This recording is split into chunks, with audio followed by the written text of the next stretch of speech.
One night, one broadcast window, and suddenly the entire power dynamic shifted. For months, the conversation around the WNBA centered on leverage. Players had options, they had alternatives, they had a plan B that was supposed to make ownership nervous. If negotiations didn't go their way, they wouldn't blink, they would walk. That was the message. Calm, confident, strategic. Then the numbers came in. Unrivaled, the off-season league positioned as both opportunity and insurance policy, opened its new season with a reported 65% drop in viewership compared to the previous year. Opening night on TNT reportedly fell from roughly 300,000 viewers to just over 100,000. That's not a minor dip. That's not early season adjustments. That's a visible public slide. And the timing couldn't have been worse. Because this didn't happen in a vacuum. It happened in the middle of the most sensitive contract negotiations in league history, while revenue splits were being debated, while strike talk floated through interviews, while the idea of "we have other options" was being used as quiet pressure behind closed doors. Leverage only works when the alternative looks strong. If the backup plan appears stable, funded, and capable of drawing real audiences, the threat feels real. But if that alternative struggles to hold attention on a major platform, the tone in the negotiating room changes instantly. Not emotionally, economically. And here's where it gets uncomfortable. For months, the growth narrative dominated headlines. The sport was ascending, the audience was expanding, the momentum felt unstoppable. But ratings don't respond to momentum speeches, they respond to behavior. People either tune in or they don't. When a league that was framed as a pressure point suddenly posts a dramatic ratings drop, it doesn't just affect that league, it ripples. It raises questions executives can't ignore. It shifts how serious threats are perceived. It quietly recalibrates who actually holds the cards. This wasn't just a rough night for a startup. It may have been the night the leverage vanished. And if that's true, what happens next won't just determine a contract. It could redefine the entire balance of power in professional women's basketball. Unrivaled was never marketed as just another off-season experiment. It was framed as freedom. From the beginning, the message around the new league was bigger than extra games or winter competition. It was about autonomy, control, a place where players could earn more, shape the product, and prove that their value didn't depend entirely on the existing system. In theory, it was brilliant. Build an alternative strong enough that you never have to beg the original structure for change. That's classic labor strategy. If you can walk away, you negotiate differently. If you have a credible outside option, your words carry weight. And for a while, that's exactly how Unrivaled was positioned, as proof that players weren't trapped inside the current framework of the WNBA. The narrative was simple. If the league didn't meet new salary demands or adjust the revenue split, there were other doors opening. There were investors. There was national television exposure. There was the promise of premium paydays. The implication was clear. We don't have to accept terms we don't like anymore. That idea alone shifted the energy of negotiations. Because leverage isn't about shouting the loudest, it's about creating believable alternatives. When ownership thinks players can realistically leave and thrive elsewhere, compromise becomes more urgent. The outside option doesn't even have to replace the main league entirely, it just has to look sustainable enough to apply pressure. And for a moment, Unrivaled looked like that pressure point. It had recognizable stars, it had broadcast backing, it had headlines framing it as a disruptive force. Online conversation treated it as a sign that the ecosystem was evolving beyond one league's control. The very existence of the project strengthened the perception that players were finally negotiating from a position of power. But here's the rule nobody escapes. The alternative has to prove itself in the market.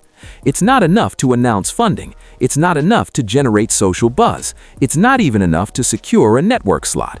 The real test is whether viewers show up consistently when the lights turn on. Because networks and sponsors don't invest in symbolism, they invest in demand.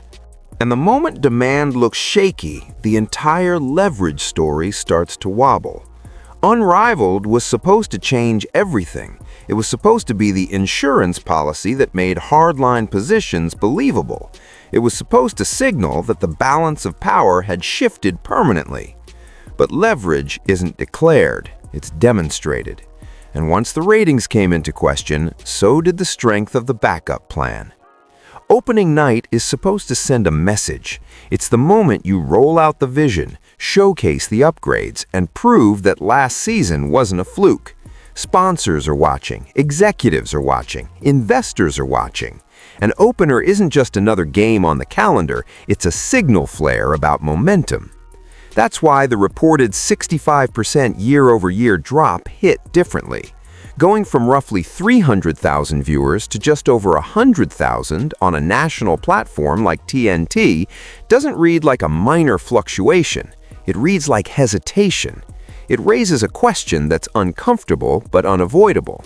Was the previous surge structural growth, or was it concentrated around something or someone specific?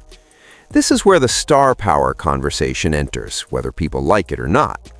Over the past year, ratings across women's basketball have shown dramatic spikes tied to certain matchups and certain names. And at the center of that attention wave has been Caitlin Clark. When she plays, viewership jumps. When she doesn't, the numbers often settle back to a different baseline. That isn't a criticism of other players, it's a market observation. There's been a lot of debate online about whether the sport is experiencing ecosystem-wide expansion or whether it's benefiting from a once-in-a-generation magnet effect. The Unrivaled opener added fuel to that debate, because when the magnet isn't involved and the audience shrinks dramatically, executives don't ignore that pattern. They study it. Networks negotiate based on consistency. Advertisers pay for predictability.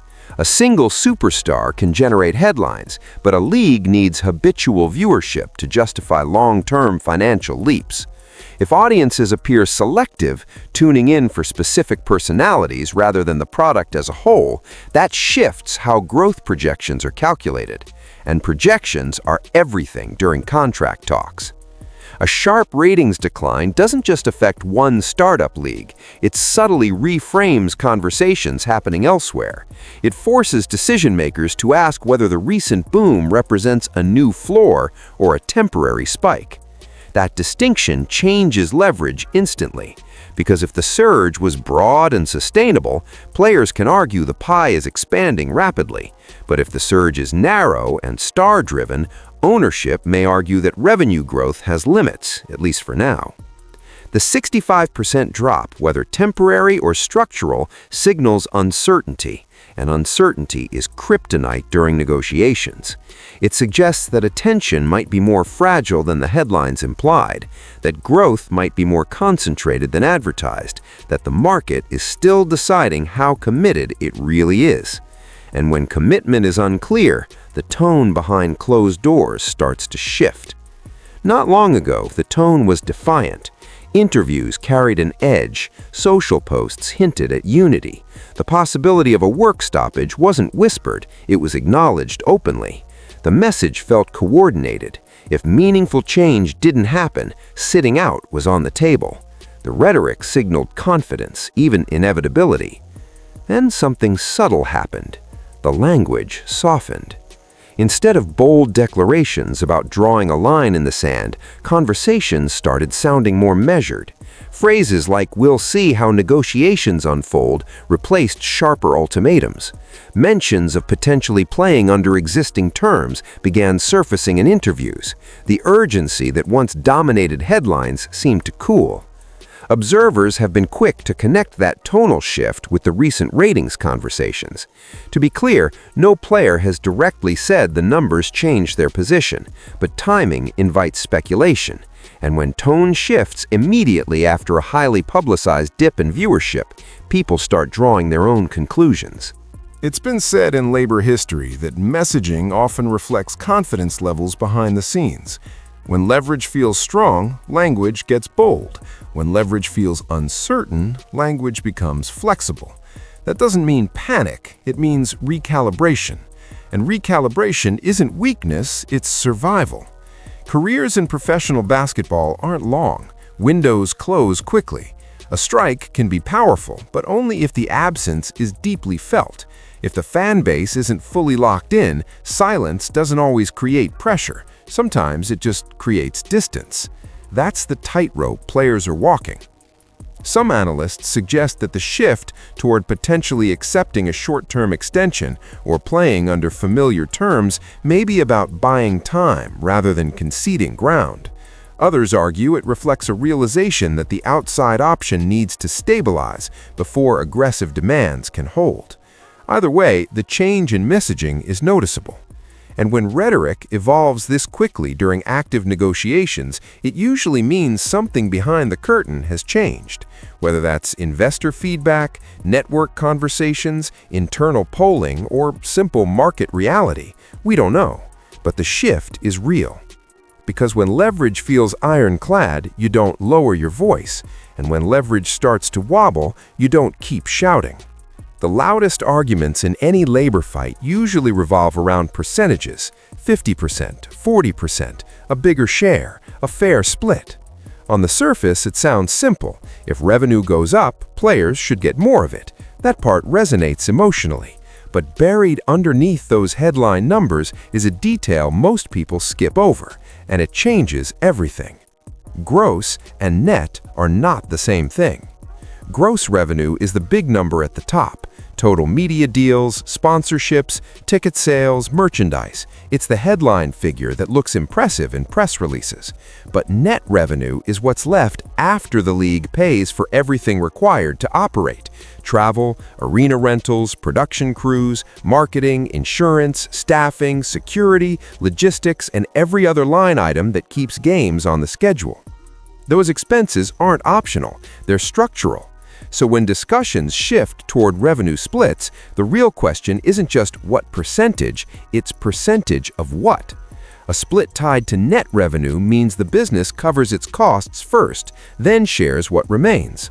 A split tied to gross revenue shifts more risk toward ownership because players receive a cut before the operational bills are fully accounted for. On paper, pushing for a larger share of gross revenue can sound bold and empowering. It feels like claiming rightful ownership of the top-line success. But in practice, it also forces a deeper conversation about sustainability. If expenses rise alongside revenue, which they often do during expansion phases, the leftover pool may not grow as quickly as the headlines suggest. That's where optics collide with accounting. Fans see record ratings, viral highlights, sold-out arenas for marquee matchups. They assume the financial engine must be overflowing. But growth phases are expensive. Marketing campaigns cost money. National broadcast production costs money. Expanding staff and infrastructure cost money. Scaling a league isn't cheap. None of that invalidates player demands. It just complicates them.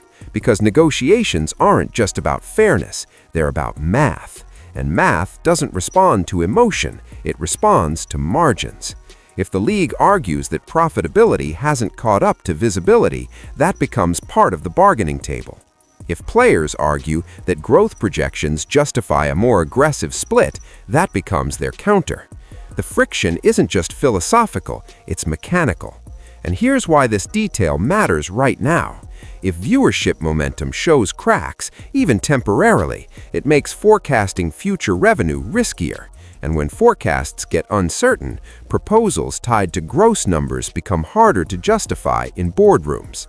That's the nuance most headlines skip. It's easier to frame negotiations as empowerment versus resistance, harder to explain the spreadsheet realities that sit underneath. But those realities are what ultimately determine how bold either side can afford to be.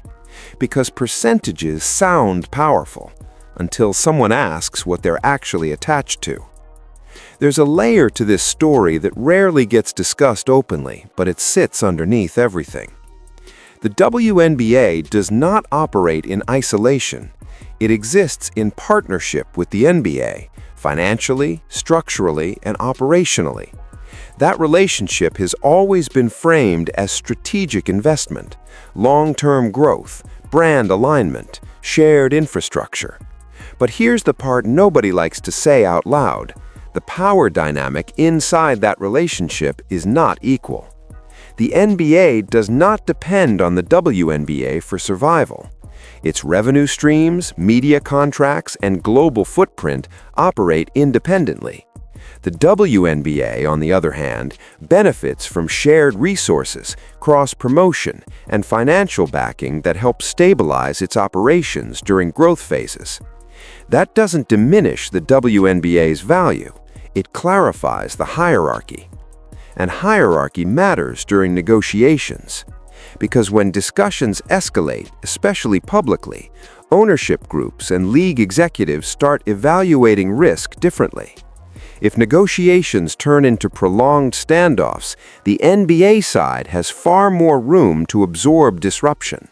The WNBA players do not have the same cushion. Careers are shorter, earnings windows are tighter, momentum can cool quickly. Some analysts have speculated that this imbalance quietly shapes how aggressive either side can afford to be, not in headlines, not in press conferences, but in boardrooms. If tension grows, decision-makers may ask uncomfortable questions. How much long-term subsidy is sustainable? How much public friction is acceptable? What's the strategic upside of continuing to escalate versus stabilizing? Again, none of this is about hostility, it's about leverage. Leverage only works if the other side feels pressure. And in this dynamic, the side with deeper reserves can afford patience. Patience becomes its own advantage. There's also the optics factor. The NBA has positioned itself as a progressive partner in growing women's basketball. Walking away would carry reputational consequences, but constant conflict carries reputational risk too, so the balance becomes delicate. If alternative leagues struggle to demonstrate independent strength, the "we can go elsewhere" message weakens in that context, because elsewhere still eventually intersects with the same financial ecosystem. That's the shadow variable in all of this. It's not just about ratings, it's not just about revenue splits, it's about which side can withstand time. And in labor disputes, time is often the most powerful currency of all. The NBA factor doesn't get debated loudly, but it shapes the room. A strike sounds powerful. It signals unity, it commands headlines, it forces a pause that demands attention. In theory, it's the ultimate leverage play. Remove the product, create scarcity, and make the other side feel the loss immediately. But strikes only work when absence hurts. If fans are deeply attached, if networks are locked into appointment viewing, if sponsors are counting on consistent exposure, then silence creates pressure fast. The longer the blackout lasts, the more urgent the solution becomes. The risk is what happens if that urgency never materializes. There's been growing speculation among analysts and commentators that a work stoppage in the current climate would be a high-stakes gamble. Not because players aren't unified, not because their demands lack merit, but because habitual viewership, the kind that makes absence painful, is still uneven. Social media buzz can explode overnight. Clips can go viral in minutes. Jerseys can sell out after a single highlight. But viral attention and weekly habit are not the same currency. One is momentum, the other is routine. A strike tests routine. If the season pauses and the average viewer shrugs rather than protest, the leverage flips. Instead of ownership feeling pressured, the players risk exposing how replaceable the product might look without consistent demand.